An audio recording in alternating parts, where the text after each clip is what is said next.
We're very, very fortunate to have Diana Samarasan with us today. She's the Executive Director of the Disability Rights Fund and the Disability Advocacy Fund, which empowers disability rights organizations, persons with disability organizations around the world, to advance the UN Convention on the Rights of Persons with Disabilities, which is our topic today.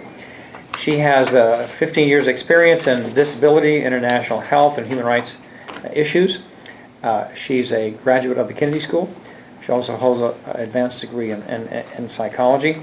And she sits on the board of the United States International Council of Disability and on the steering committee of the International Human Rights Funders Group. So we really welcome her here today. She was a suggestion of some of the students at the Kennedy School, so we're very happy to welcome her to human rights courses here for the last 3.5 years.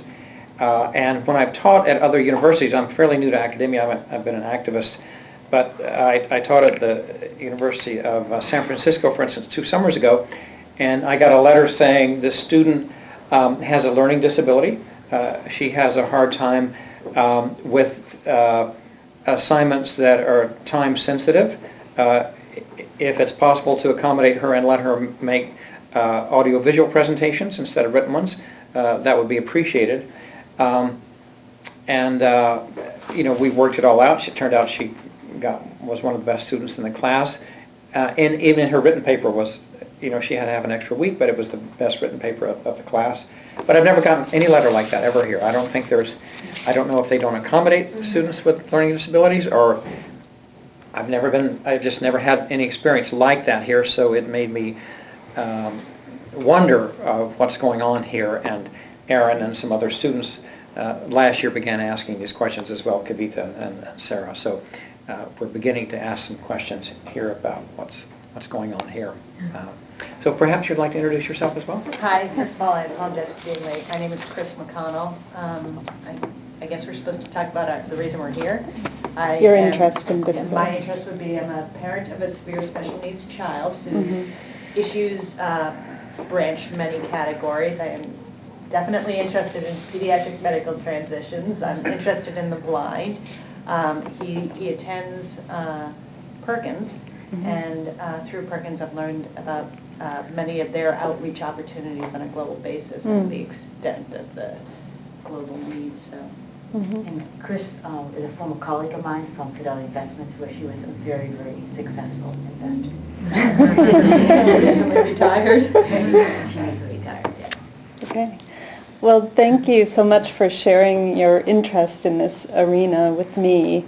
I think it's clear that you all come at this from different angles, whether it's professional angles or personal angles.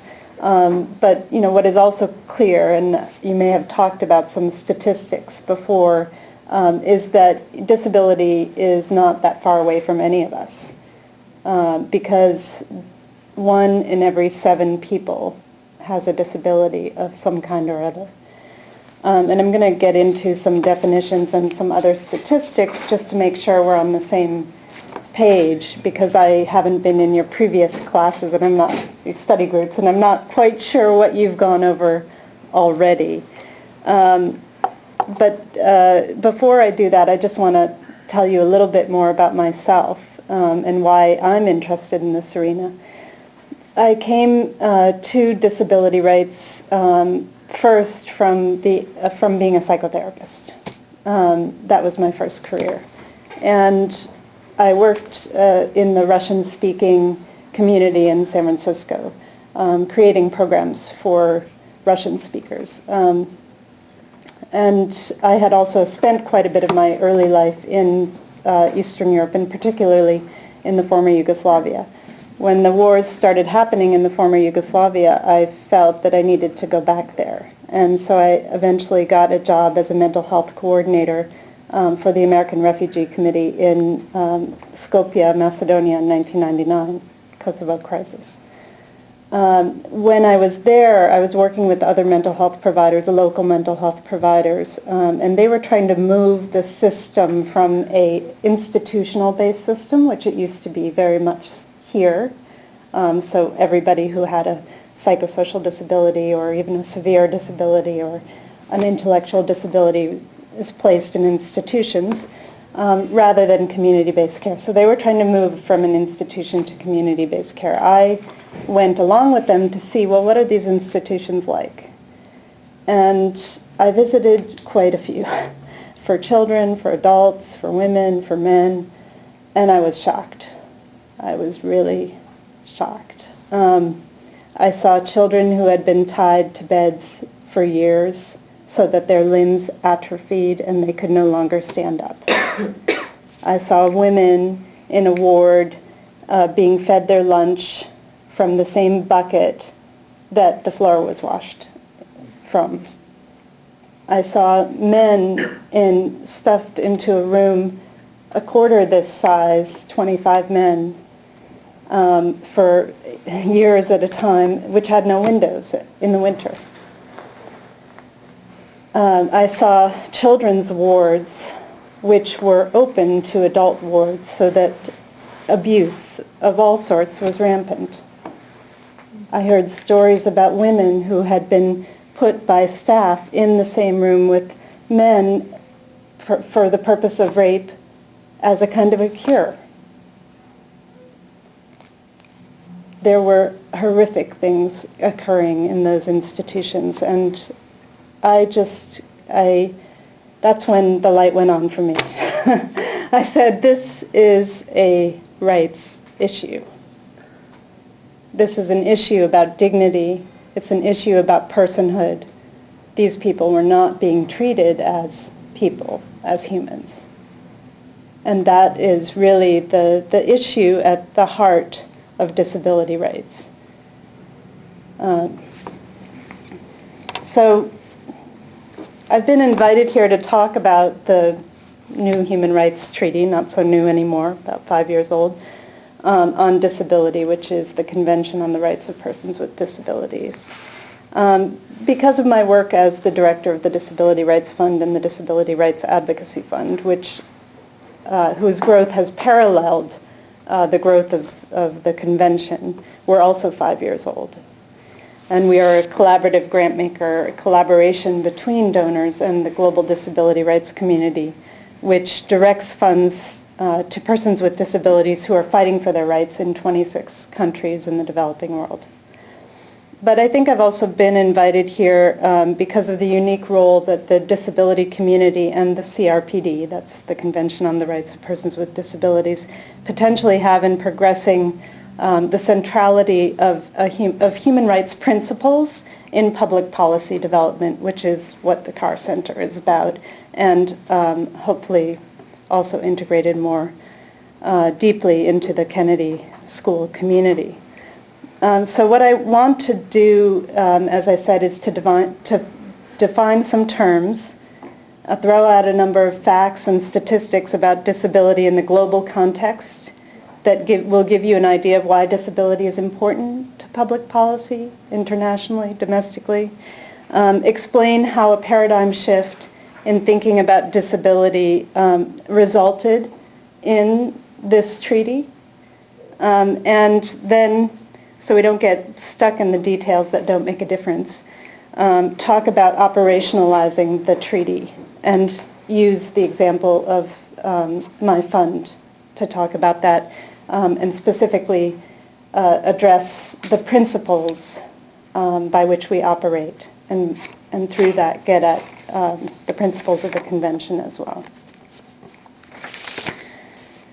So in terms of definition of terms, does anybody here want to make a stab at defining what disability means? Okay. There is no definition per se. It's not a static term really. It's kind of evolving as time goes on. The more we continue to learn about each other, hopefully the more we continue to learn about the definition or the idea of disability. Anyone else? I'd actually say different communities do have formed definitions of what disability means, but they're often very different. So, for instance, there's a legal definition within the U.S. of disability. There are definitions as computer scientists we use that really don't relate to legal definitions. You know, basically, if it changes input or output, from a computer, and that's how we define disability within our computer context. So I think different communities and different approaches, whether it's medical or legal or computing or educational, there are multiple definitions of disability. Each community has its own. Yes, I spent please. 30 years in the grassroots. I came from the academy, and I realized it's just a label we put on people. And it really irritates me every time some developing countries would identify, and especially whatever is going on today. 30 years in the field, I realized they're more able than me actually. It's like a humbling process. I came from the academy. I thought I was the best. So that's what I meant. Just a label. Well, that's learning for you. I think you've come full circle. Anyone else want to take a stab? Does anyone want to take a stab at how disability is defined in the Convention on the Rights of Persons with Disabilities? Did you read your reading? Let's let Kavita know. I'm not sure exactly how it's defined, but it's a condition arising out of social barriers which prevents full inclusion or participation in daily activities or employability or just existence. So it's the barriers which could be social, it could be psychological, it could be so that's how it looks at disability. That's certainly getting at it. Did you want to say something? Well, I think the convention defines it as an interaction between a person and their environment, so that what may be perceived as a disability in some circumstances, because the environment is unfriendly to a person's physical or mental state, may not be in others because the environment is more adaptive. Yeah, that you're all getting closer and closer to the definition, or the non-definition as they call it in the Convention on the Rights of Persons with Disabilities. The Convention doesn't really have a definition. Because it recognizes the evolving nature of disability. Because it says that disability is not something that is inherent in a person. It is in the interaction between a person who has a difference, has an impairment, and the attitudinal, societal, environmental barriers. So disability does not define the person, in other words. The person is first, and that's why I try always to use the term person with disability. So the primary ID, the primary identity of a person with disability may not be that they're a person with disability. It may be that they're a woman. It may be that they're an adolescent. It may be that they're African American. It may be that they're from the Himalayas. But unfortunately, the way that we look and we silo people, that is what the barrier is in terms of segregating people out and saying, you are X.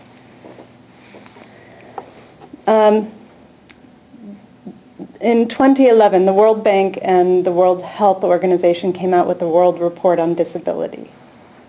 I don't know if any of you have read it, but it did provide some statistics that were kind of shocking to the world, I think, or to those of us who pay attention. What it said is that there are 1 billion people with disabilities around the world. And as I said earlier, that's 1 in every 7 people. And that 80% of those 1 billion people with disabilities live in the developing world. And there make up a disproportionate percentage of the poorest of the poor, 20% or more. It also alluded to other statistics, or elucidated other statistics. More than 90% of children with disabilities in the developing world do not access school. In fact, children with disabilities are the single largest population out of school. And that explains why there is only a 3% global literacy rate among persons with disabilities, and among women with disabilities, 1%. Children with disabilities, and this was published in The Lancet in the last year, are 5 times more likely to experience sexual violence. Women with disabilities, 3 times more likely to experience domestic violence. People with disabilities are 3 times more likely than people without disabilities to acquire HIV/AIDS. We can talk about why, because I see some people wondering why. Did you have a question to that end? No, it's a damning and fascinating statistic. It's very Yeah. sad. And before the Convention on the Rights of Persons with Disabilities, there were actually only about 50 countries that had any kind of law that addressed persons with disabilities, protection of rights of persons with disabilities. So despite these dire statistics, however, only 3% of foundation funding goes to disability, and only 3 to 4% of development funding goes to disability. And that is not all disability rights, and it's certainly not all to people with disabilities. Much of it is for things like institutions, special schools, that aren't from a rights-based perspective, rehabilitation centers, mobility devices.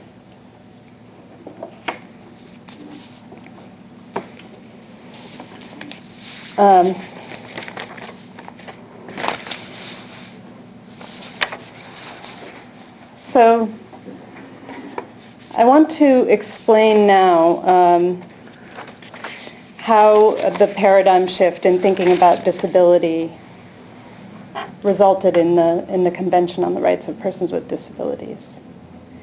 It was in the context of all of these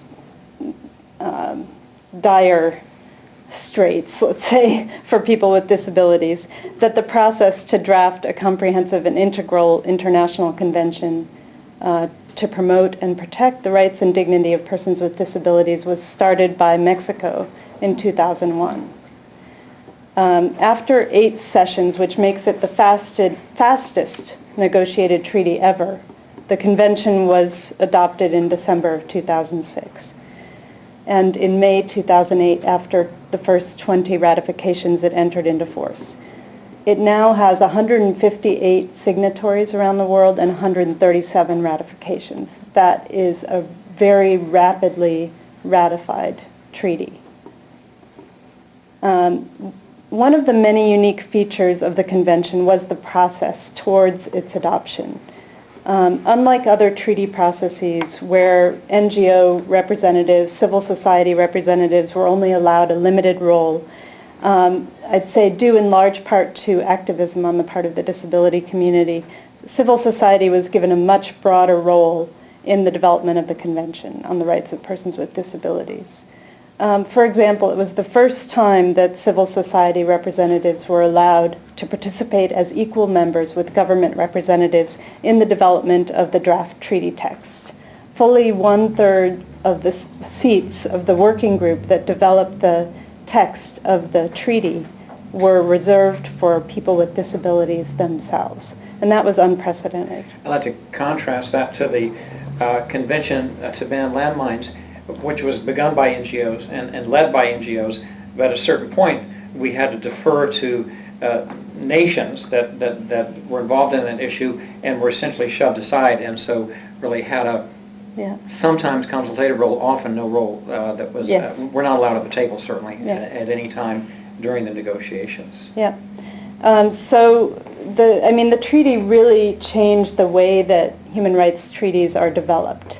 And I think it's really important to take lessons from the convention, the process towards it, the convention itself, for the greater human rights community, for the greater policy community, for the greater development community, because there are many unique features. Just one of them is the process.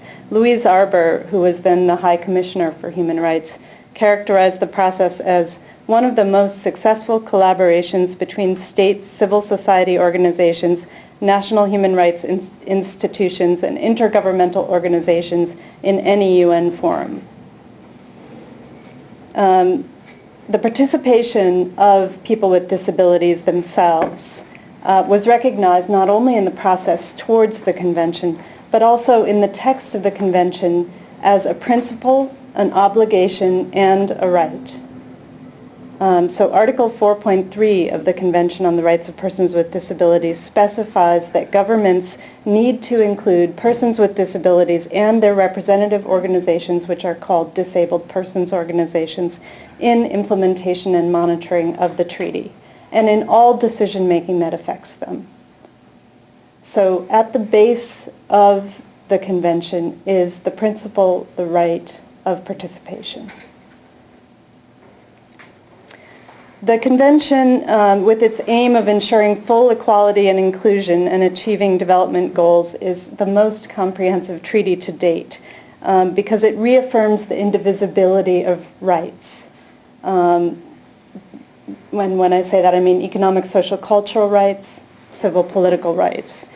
It's often talked about as a convention that doesn't establish new rights, but it simply provides access for persons with disabilities to the same rights as everyone else in the human family.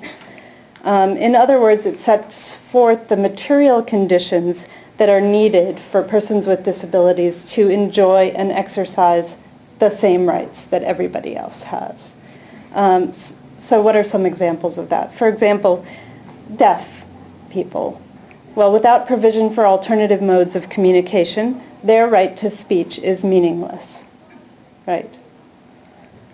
What does it mean for blind people? For example, these are just examples. In order to exercise their right to vote, they need Braille ballots.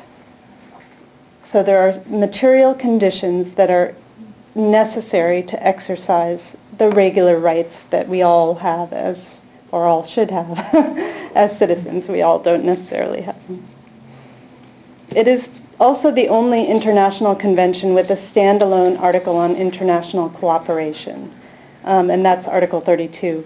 And that means that transnational obligations are stipulated in the convention, which is really key because in order to provide the material conditions, you need resources. And that was recognized in the drafting of the treaty, that the developing world wasn't going to be able to move forward very much on rights of persons with disabilities if they didn't have the resources to put behind it. Also key to ensuring that the convention can and is an engine of reform, there's an innovative article, Article 33, on national implementation and monitoring. And this is the first time that a human rights treaty has an article on national implementation and monitoring versus international monitoring. Usually human rights treaties are monitored by committees that sit in Geneva. So the state reports to a committee, the committee reports back to the state and says, well, you're doing well on this, but not so well on this, you need to make progress here, etc. In this treaty, there's stipulation for national mechanisms, which makes it much closer to home, much easier to monitor. The idea is much easier to monitor what's going on. The convention essentially and most importantly represents a paradigm shift, and I've said that a couple of times.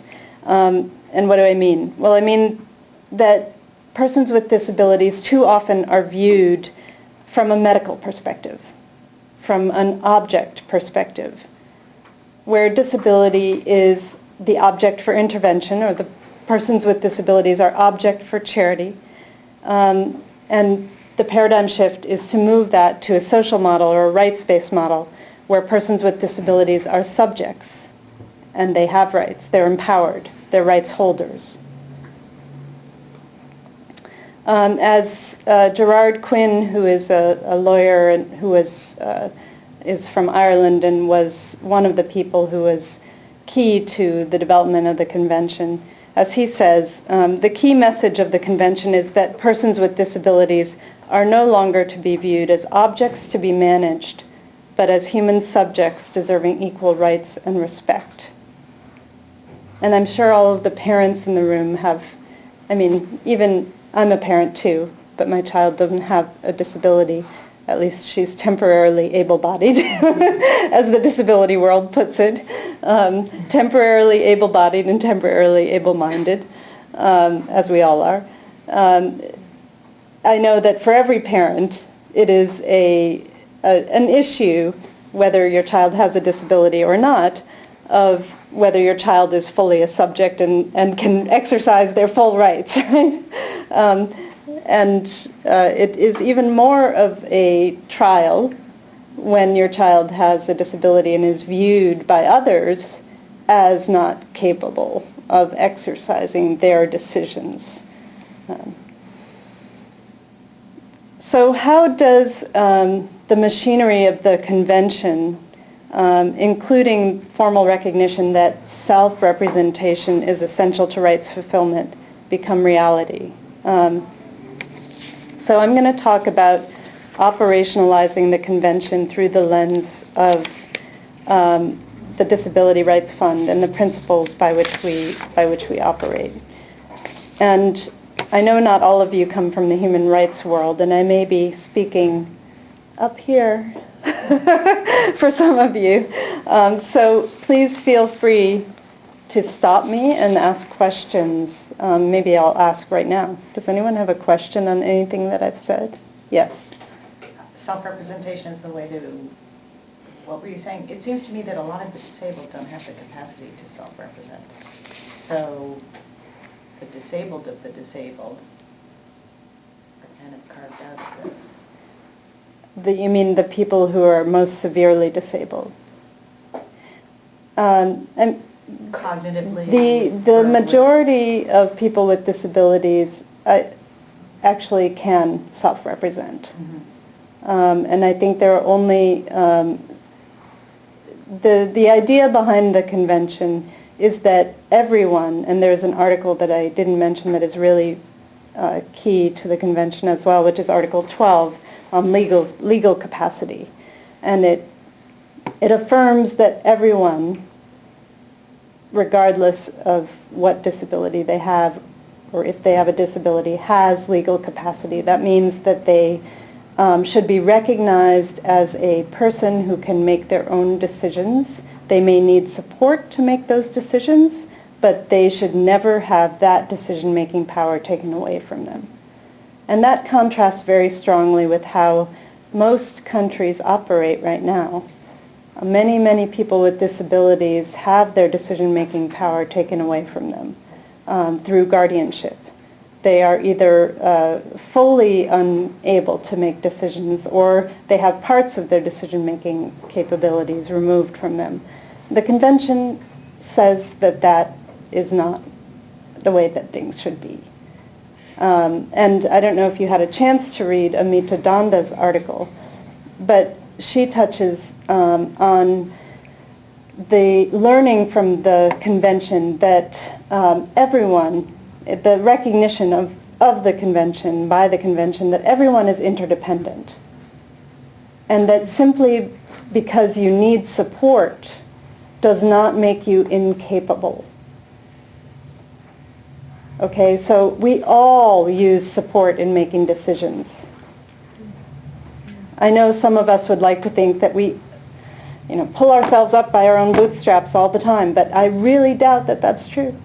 I think most of us, when we're faced with a difficult decision, we call a friend, we call our mom, we talk to our spouse or our partner, and we are not truly independent.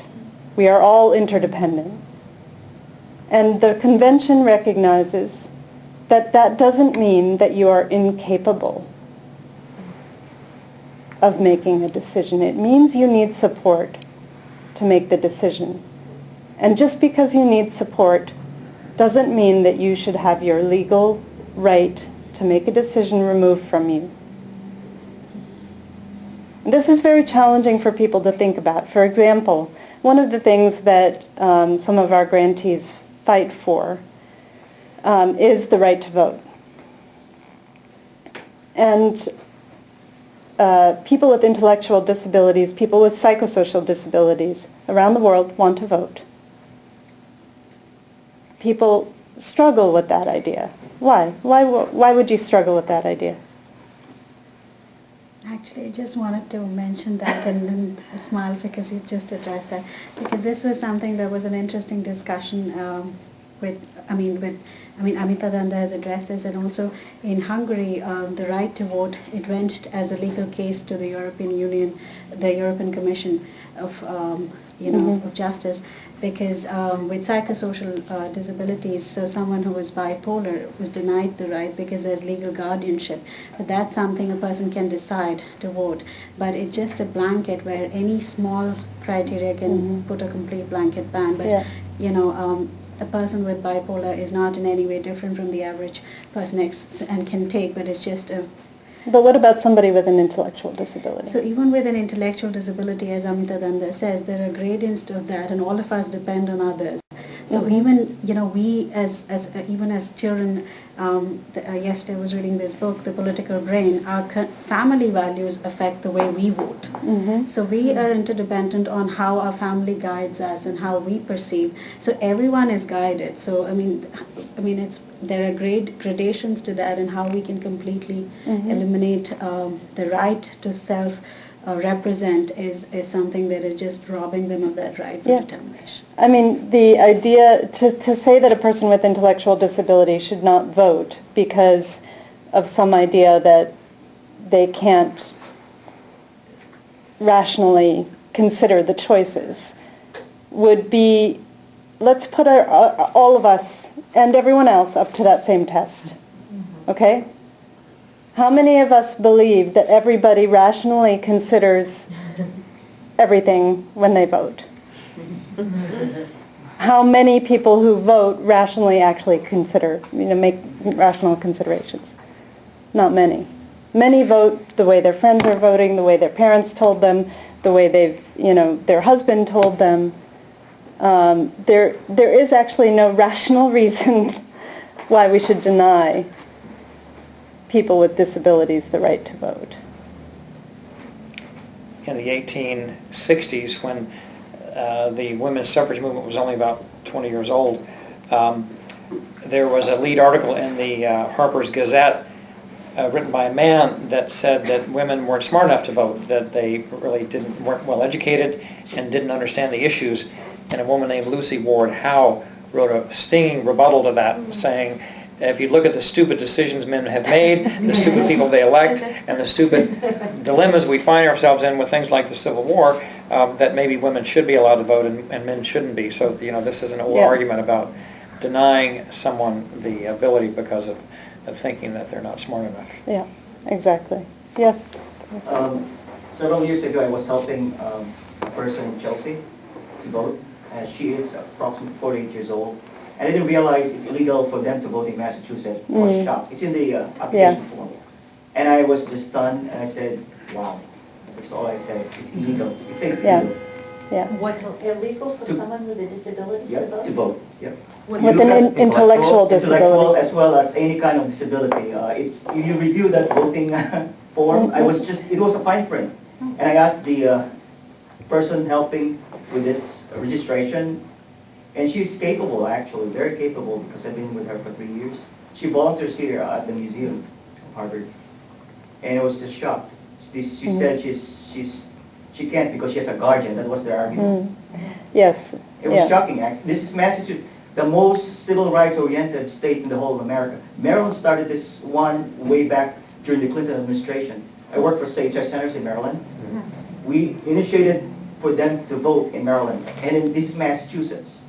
Yeah. So I don't understand. I'm not a lawyer in Massachusetts, and lawyers here should contest that. We should file a class action lawsuit about that. Yes, I would agree. I would agree. And it's contrary to the convention. Yes, it is, but the U.S. has not yet ratified the convention. We can talk about that later.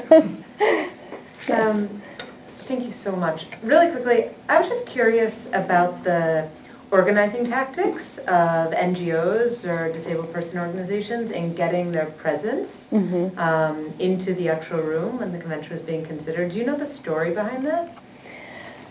Because they were the first people to ever be able to have their voice in the room. Yeah, I don't know the entire story because I wasn't there at the very beginning, but I know some of it. And some of it is due to the fact that the state delegates really didn't know. They didn't know what they were doing, and they needed to seek civil society input. And then another piece of it is that disability activists were very savvy. So once they saw that there was an opening, they started to form a coalition. It was called the International Disability Caucus. Okay, and this caucus was cross-disability, it was cross-region. It brought together membership organizations of people with disabilities like the World Blind Union, World Federation of the Deaf, World Network of Users and Survivors of Psychiatry. All of these world membership organizations had representatives there, and they decided to work together. And that really solidified their participation. Because the state delegates didn't know what they were doing and needed advice, and B, because they did it jointly. What a strong lesson about bringing together common purpose in the front of that. Yeah, and it was not an easy thing, because especially in movements where there are very few resources, there's a lot of divisions, whether it's the women's movement, indigenous peoples movement. That was and certainly is true of the disability movement. Divide and conquer. Yes. Why do you think that funding for disabilities is so low? You mentioned before the 3%, and I see that often when I'm at different entrepreneur, different types of foundation things. The disabilities grant gets passed over for something like, which is probably equally compelling reason, but it's just it's constant. It's not like it's a moving process. Well, I think it's tied to the fact that disability is so invisible. People with disabilities are so invisible, and this is what Fatima mentioned. People with disabilities in many places around the world are kept segregated from others. And they don't have a vote. Yes, and they don't have a vote. They don't have a political voice.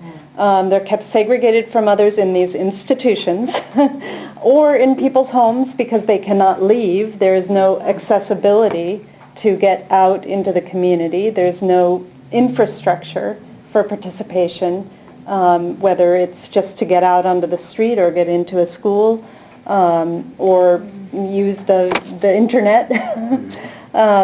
So it is partially invisibility. It is partially this medical model view that if I am not a medical professional, then I can't possibly make any grant that has to do with disability because I don't know enough. That's for doctors to deal with. And the medical profession, and excuse me to anyone who's in it, has done a really good job of usurping all of the power in this arena. And I think that's another issue that I see. And another one is that among human rights donors, for example, they just don't see, well, where's the rights issue? Right. Even though, many of them are based in countries like the U.S., where there's the ADA, the Americans with Disabilities Act, civil rights legislation that has been around for more than 20 years, it's still not seen as a rights issue. And it's certainly not seen as a civil and political rights issue. Often it might be seen as an economic or social, cultural rights issue, a soft rights issue. Thank you. Yeah. Do you think it might be a reason that since the philanthropy world is getting more, say, like hedge fund or kind of thing. They try to find the Impact best- investors? Yes, so the grant makers, most of the time, they want to just put money in those ones that are sustainable projects or actually able to generate money. Oh, it's funny that you talk about that because I just came back from Opportunity Collaboration in Mexico, which I don't know, some of you may know about it, but it's a very large unconference of people who are all trying to do something allegedly about poverty. It's held in a Club Med. So, but there in the room are many, impact investors, social entrepreneurs, etc. And there were a number of human rights and social justice folks there, along with me, and they, we came to the conclusion, that a message needs to be somehow given that not everything is investable. But that is certainly the trend that's moving towards the trend. Yeah, I think part of the problem is that people think like you can't 100% eradicate it, that it's not worth so like under the current model today, it's not worth investing in. You can't cure it. You can't cure it, right? It's the same reason why insurance companies often won't fund continuous therapy for people that have chronic disabilities. Although you're recategorizing it, Yes. it changes that, because you can't cure the disability, but you can cure the environment. Right. So, Yes. it Yeah. is a nice little... And, the convention specifically does not address prevention. That's very important to note, because it's a convention on the rights of people who have disabilities. It is not about preventing disability. It is about those who have disabilities. And unfortunately, that many people go there. Oh, how can we prevent this? But then all the people who have disabilities, 1 billion people around the world, are left out of the conversation. Oh, it's too bad. Yeah, oh well. Yes. Diana, the U.S. At PrepComs for many conventions is at the table, but is subtly undermining a treaty. We did this in Rome. We did this for the landmines campaign. I know you weren't there at the beginning, but could you speak to the role that the U.S. played in the elaboration of this? The U.S. played a very limited role. A very limited role. It would have been during the Bush years, I gather. Is that Yes. right? Yeah. Unfortunately, the U.S. was, at least for a long period now, has not been that interested in, in signing human rights treaties. I think it's been over 20 years since we've ratified one. So there was not a large role. There was a delegate, but the delegate, by themselves did not play a key role. Not surprising, but... And I just wanted to pass this around in case you're... This is a very new report, Advancing Human Rights, the State of Global Foundation Grant Making. It was put out by the Foundation Center and the International Human Rights Funders Group, and I'm on the steering committee of the IHRG. It's the first time that disability rights was included and looked at, that data was reviewed, and here it has the percentage and also the main funders. You'll notice that Disability Rights Fund is the second on the list. We're a very small funder. We give out between 2 and 2.5 million every year. And you're second. Okay, we're the second. We're the second largest funder, and we are, in terms of number of grants, we're the on the top. So that tells you where things stand in the philanthropy world regarding disability rights. Yes. Just in your view, how much of this has to do with the fact that there's still a question about whether funding can change attitudes? Because the social norms in a lot of these countries are radically different than ours. And how do you change attitudes? How do you change attitudes in countries where people with disabilities are marginalized and it's not even, you know, it's not a second thought, it's just done. Can you legislate your way out of that?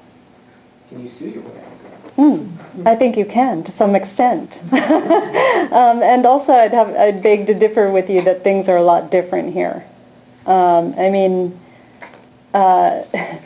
over 50% unemployment of persons with disabilities in the U.S. You know, what do we call education for persons with disabilities in mainstream schools? Special.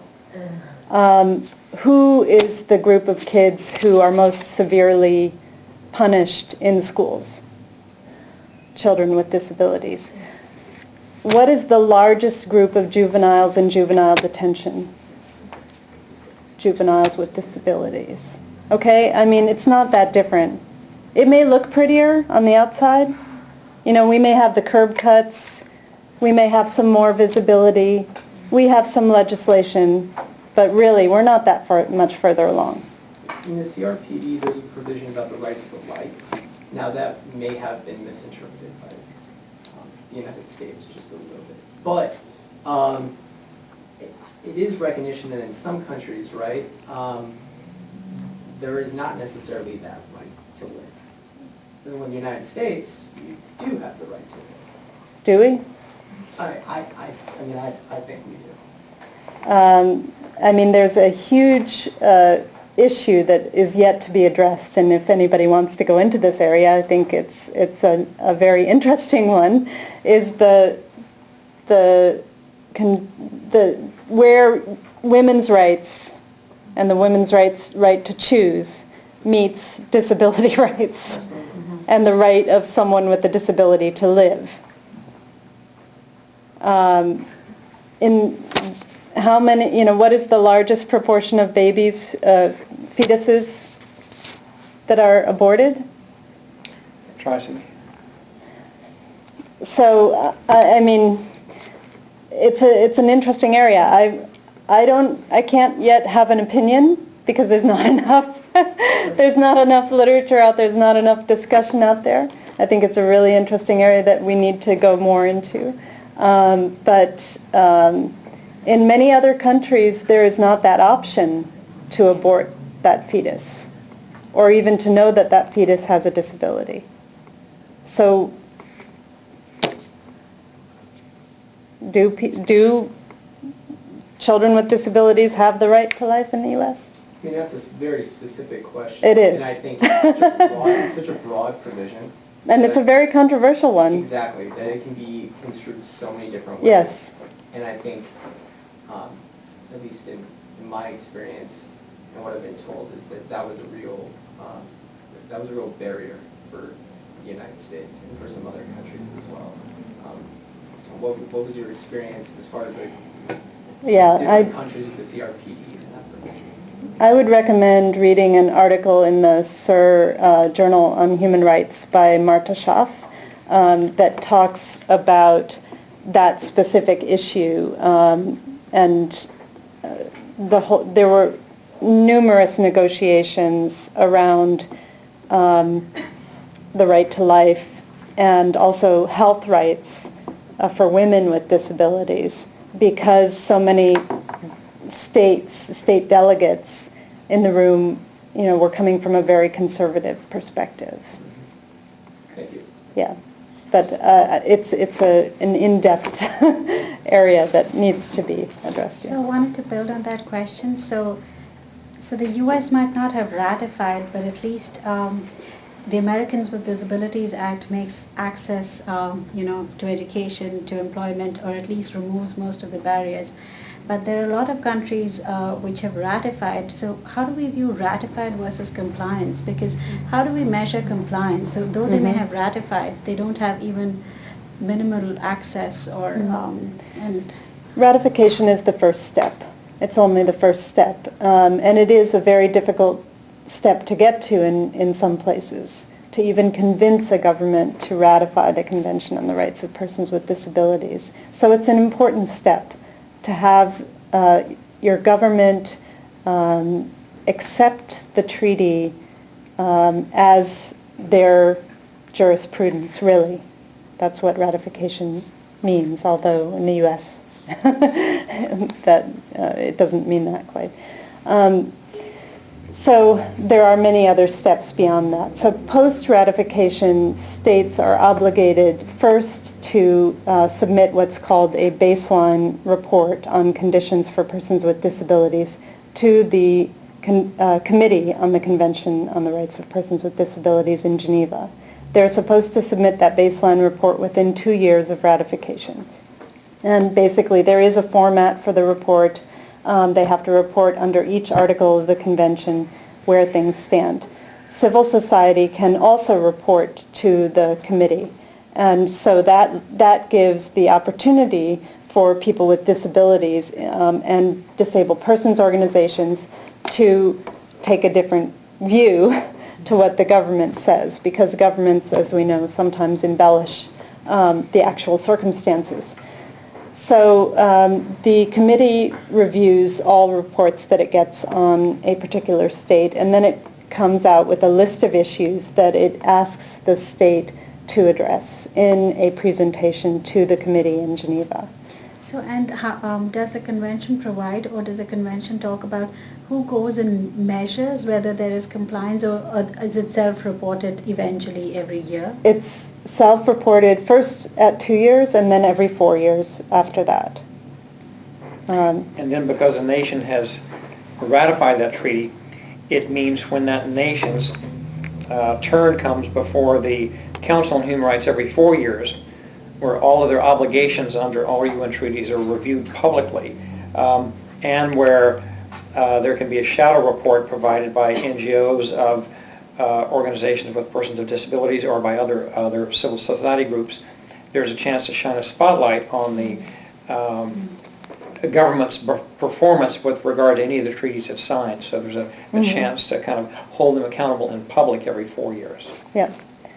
And, I mean, it provides many opportunities for civil society to then use those as levers to say to their government, here are the concluding observations that are public from the committee that says, you know, what you have to advance on in the next 4 years.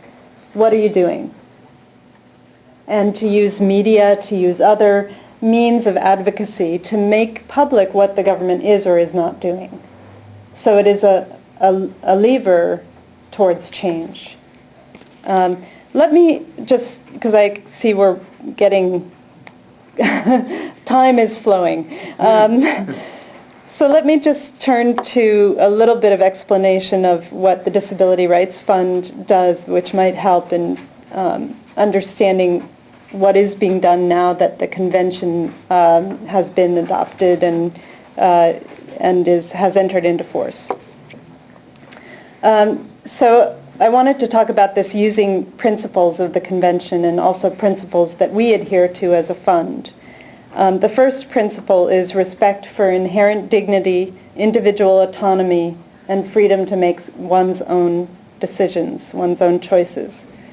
And I've talked about this some, but for too long, persons with disabilities have been done to or done for. They've not only not had the freedom to make their own choices, but no one has believed that they can. In the fundraising world, as we've talked about, persons with disabilities have been treated as objects of charity, objects for intervention, medical intervention, other kinds of intervention, charity, gifts of mobility devices, for example. And most focus has been on prevention, which ends up denying the personhood of people who have disabilities. So we decided when we were constructing the fund in 2007 to focus our funding only on organizations that are led by people with disabilities themselves. So all organizations that we fund have to have 50% of their board and their staff who are persons with disabilities. And we also decided that we would fund only empowerment rights achievement advocacy work of those organizations. Why? Because to date, most, if they had received any funding at all, which many of them hadn't received anything, that funding that they received was only in these very objectifying charity type terms. It did not recognize their desire to move their own rights forward.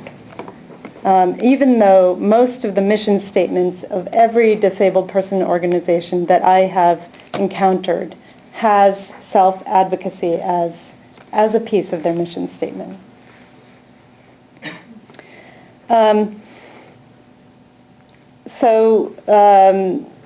To date, we started in 2008. We started with $800,000 to give out.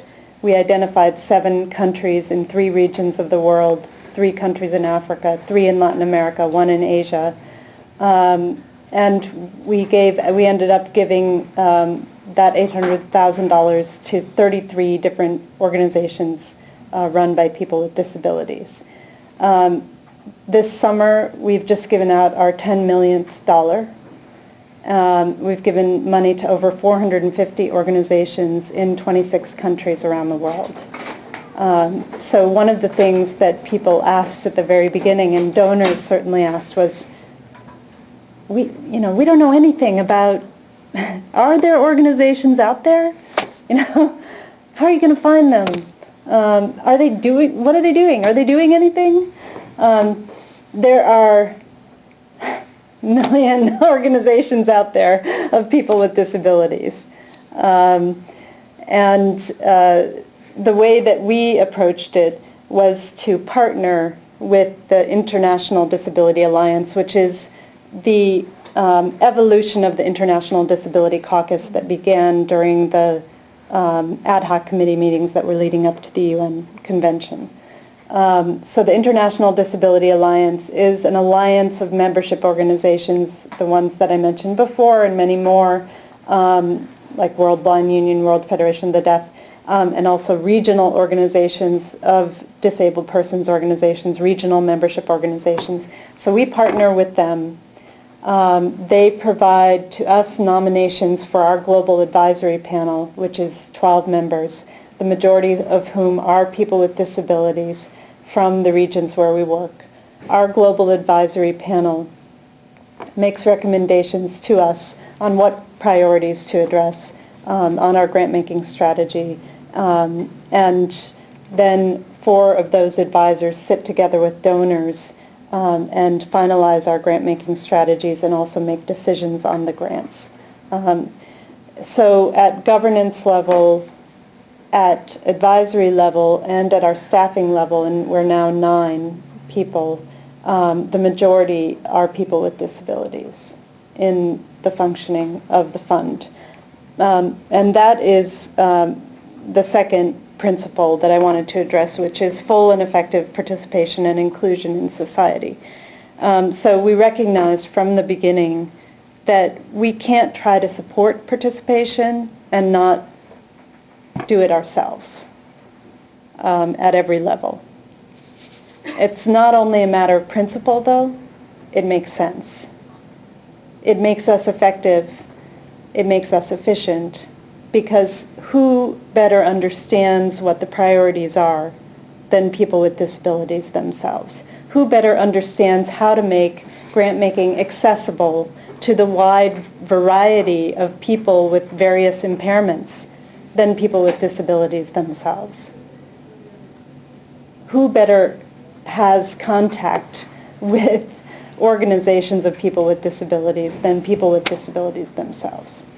So it makes eminent sense to have a participatory grant-making structure where people with disabilities are really the ones who are making the strategic decisions and the grants decisions. The third principle I wanted to talk about was learning and change.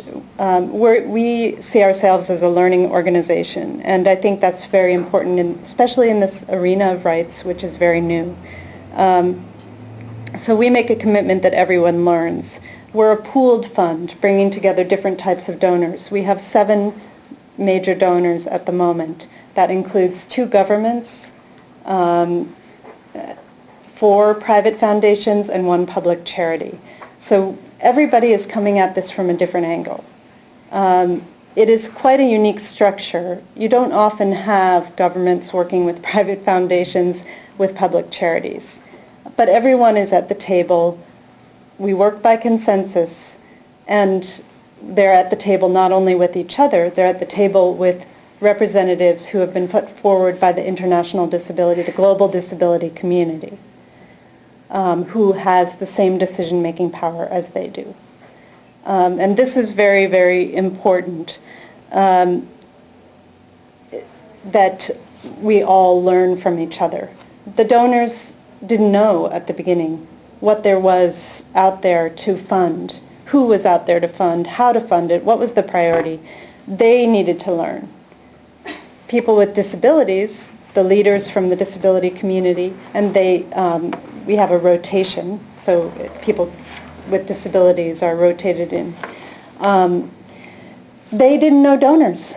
They didn't know grant making. They didn't know how it all worked in the funding world because they hadn't had much access before. So we're all learning. Finally, partnerships. We see ourselves as a movement-building funder. And we do that in different ways. We aim to build the disability movement in every country where we work. We do that through funding streams that we have where we fund only coalitions of organizations working together. And that is very important, as I said, when you have a resource-poor community that has divided itself in different ways, it has been divided in different ways. It's very important to bring people together so that they can work on an advocacy objective together. It's not easy, but it's important. So we have 2 funding streams that only give money if people are in coalition with each other. And we also hold grantee convenings where we bring all of our grantees together into the same room. We hold those every year in every one of our target countries so that the grantees can meet each other, which they sometimes haven't. For example, we have 19 grantees in Uganda. Many of those organizations have not met each other. They don't work together. This is a space for them to get to know each other, to build trust, to build a joint advocacy strategy, and we also bring other key stakeholders into the room. Government stakeholders, national human rights institution stakeholders, people that they don't have access to often. In Uganda, it's a different story. They do have access. Many of them do have access because there's quite a bit of political power for persons with disabilities in Uganda. But in many places, there is not.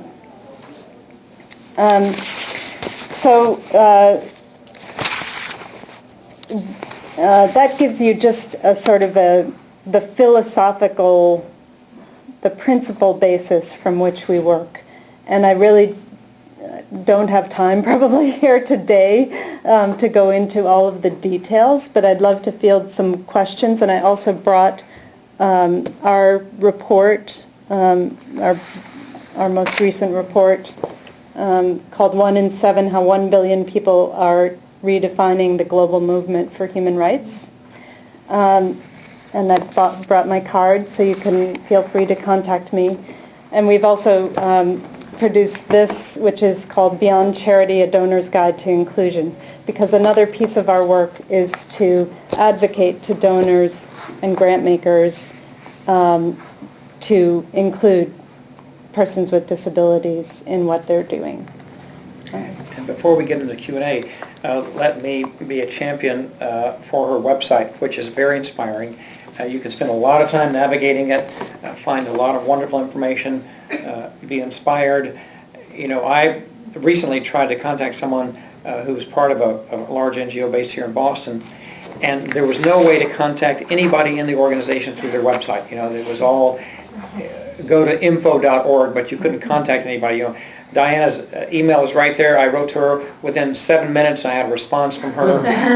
You know, it's an NGO that's made to interact with, you know, not to hold people at a distance, which is often the case with too many NGOs. So thank you, Diana. Oh, sure. I just wanted to end with a quote from Amita Danda, who's, as you can tell, is one of my favorite law professors. But she says, "It is my view that the CRPD has done the following for persons with disabilities.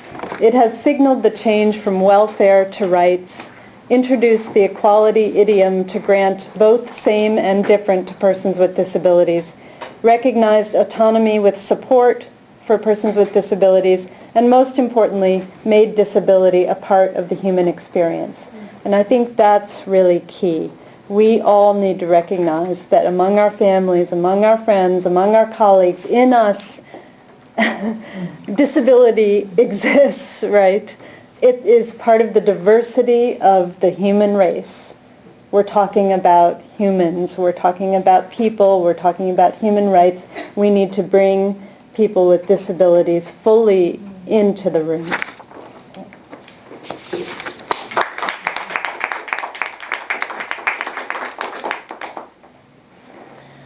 And I'm open to questions. Yes? What is your biggest challenge in the kind of work you're doing? The biggest challenge is finding the money. Yeah, the biggest challenge is the money. We have grown rapidly, so, you know, starting from $800,000 in 1 year, then moving to $2 to $2.5 million in 1 year. But there are so many places we could be. We're, you know, more than 137 countries have now ratified the convention. There are only, as I said before, 50 that had any kind of legislation. If you think about that difference, that's a huge lever that people can use, civil society, people with disabilities can use now to make sure that in their countries there is legislation, a basic framework for rights. But we don't have the money to go into all of those countries. And we are the only, only grant maker that is focusing in this area. Maybe I can ask a follow-on question. What are some of the metrics you use to figure out if you're being successful? If you've achieved some of what you want to achieve, because those must be very interesting to try to... I'll send you our log frame. Yeah, so we have a log frame. I don't know if anyone knows what that is if you haven't worked with governments before. But it is basically a way to look at what impact you want to have, what outcome. So impact is something that you are not only responsible for. You will affect it in what you're doing, but many actors take part in making impact. Outcome, which is what we are responsible for achieving, and then outputs, which are, but outcome is a longer term goal, and outputs, which are our shorter term goals. And we have indicators. So the kinds of outputs that we have are, for example, that the advocacy skills and the rights knowledge of our grantees increases over time. That's one. Another is that the disability movement in the country where we are is diversifying, and that is seen in different ways. So that marginalized sectors of the disability community are becoming part of the larger voice of the disability community. And when I say marginalized, it could be different groups in different places, like women with disabilities, youth with disabilities. It could be impairment-specific groups that are very marginalized, such as people with intellectual disabilities, people with psychosocial disabilities, little people, albinos. Those are two of the outputs. Another is that our grantees are participating in monitoring mechanisms, rights monitoring mechanisms on the Convention on the Rights of Persons with Disabilities. So they are either contributing to alternative shadow reports or they are writing the reports themselves. Another is that our grantees are participating in advocacy for legislative and policy change. And then that accords to the Convention on the Rights of Persons with Disabilities. And then at the outcome level, we're looking at actual changes in legislation and policy. We're looking at ratification because we fund ratification campaigns. We're looking at, those are big ones. Ratification, and I'm not going to remember the entire log frame off the top of my head, but I can send it to you and you could pass it around if people would be interested to get a sense of how we're, and we also have on our website an impact page. And on the impact page is an independent evaluation that was done of our work in 2012. And that was done by a big monitoring and evaluation firm called Universalia.